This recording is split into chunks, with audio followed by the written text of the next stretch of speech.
Well, here's a new one for you. Did you know some sharks glow in the dark? Well, it's not actually glow in the dark. They glow in a black light type of effect, which our daylight actually has a large blue component in.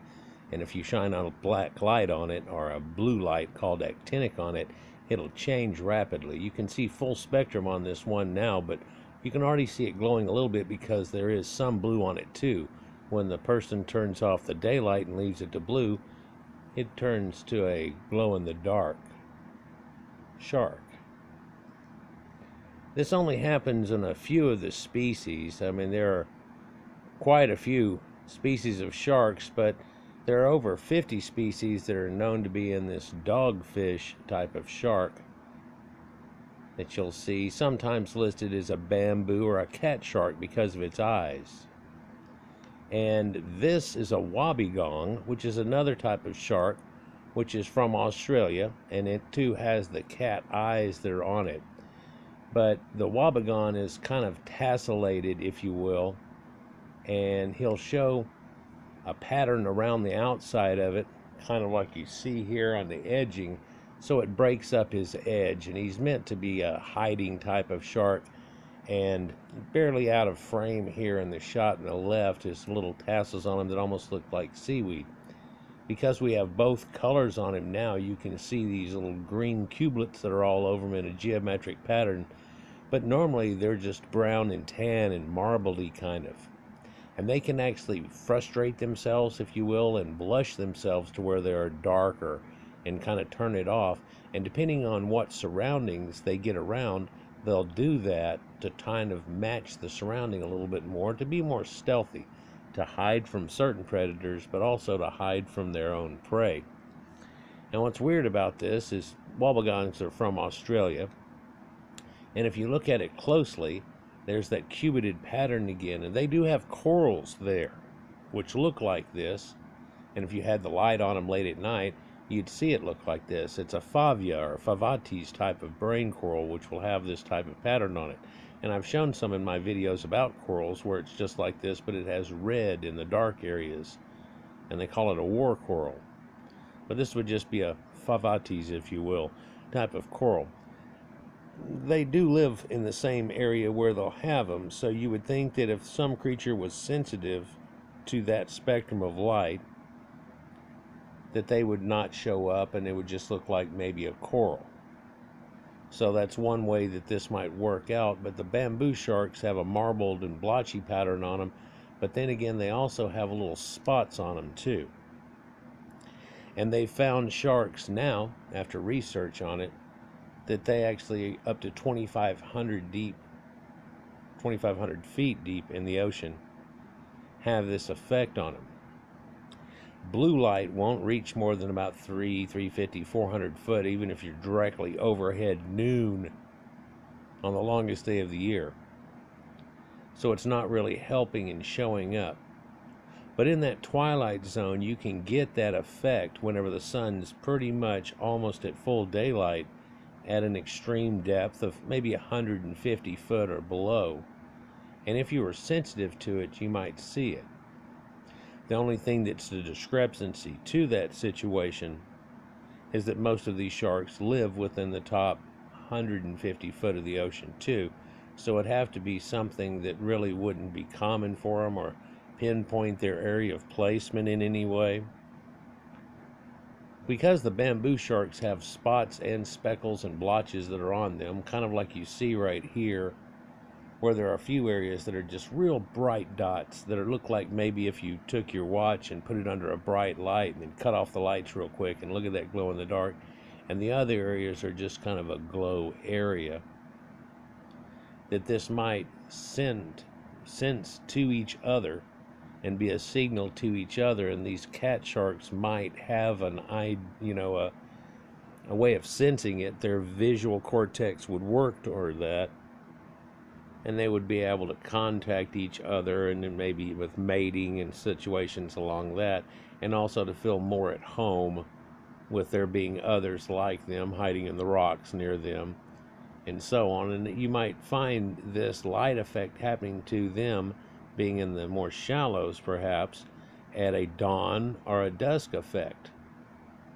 And it being a dusk effect might lend to the idea that they would do this for an idea of trying to find something that was more like protection, if you will, or something. So it's pretty neat. Now, I remember a few years ago it came out with Steve Zissou and the Life Aquatic, if y'all remember. And in that, they had this jaguar shark, and it had this glow-in-the-dark effect that was hooked up to it, if y'all ever saw it. And it's a funny idea. The thing was, whenever that came out, I had customers come in and they said, da da da ha ha ha, and then some of those fake fish, and I go, the shark really will glow in the dark. There were times whenever that happened and I had bamboo sharks in.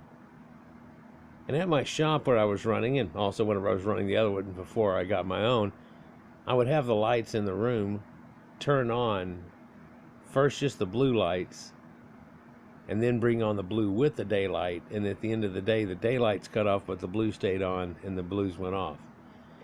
I did this so it wouldn't shock fish, because I was getting new fish in from the ocean, wild, every week, and try not to do that, and the shop would open a little bit late, so there'd be a little bit of sunlight coming in, and then it would pitch up and up and up.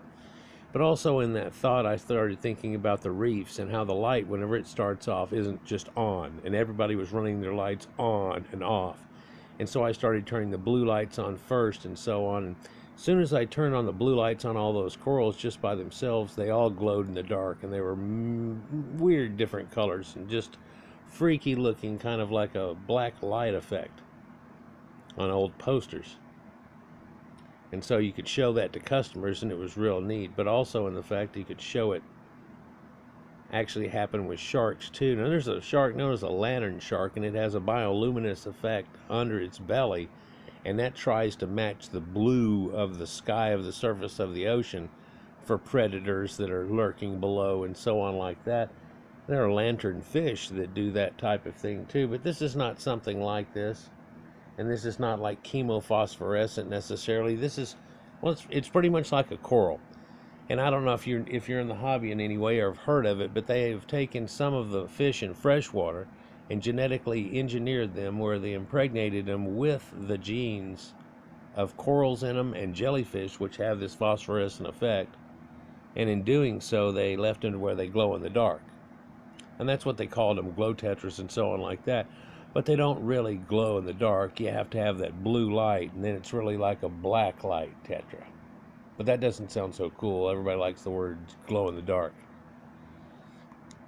There, maybe you can make it out better, where there's a lot of those speckles, especially towards the rear half. It's almost too brighty, glowy across the middle of his body, but in the back half of his body, you can see those super bright dots versus the little glowy spots. I grew up in the late 60s and 70s, and it seemed like anything they came out with, if they came out with it, and then they came out with the idea that it glowed in the dark, that was even better. It was hilarious to watch some of the things that they'd come out with, and it glows in the dark, Some assembly required. But isn't that a neat effect? These are bamboo or banded cat sharks, as you would say, and some list them on their list as a zebra shark, but that's really a different shark than what ends up coming out as you get.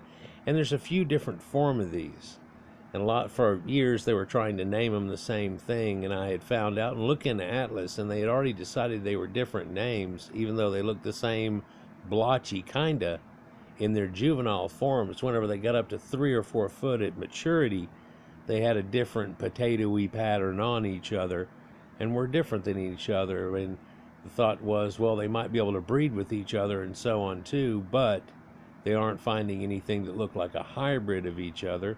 They were actually finding the effect of this, that, and the other. And I noticed that this super dotted effect would only be on the ones that had that little dot you could see on your eyes. Well, with your eyes naked, like it didn't show up out of nowhere. It seemed to be concentrated in those areas. Scientists have now figured out that it actually has to do with melatonin.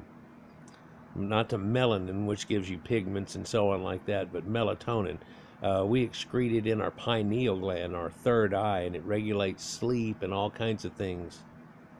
And people have said, well, it does a lot more than that. Well, here it seems it's making a shark where it glows in the dark,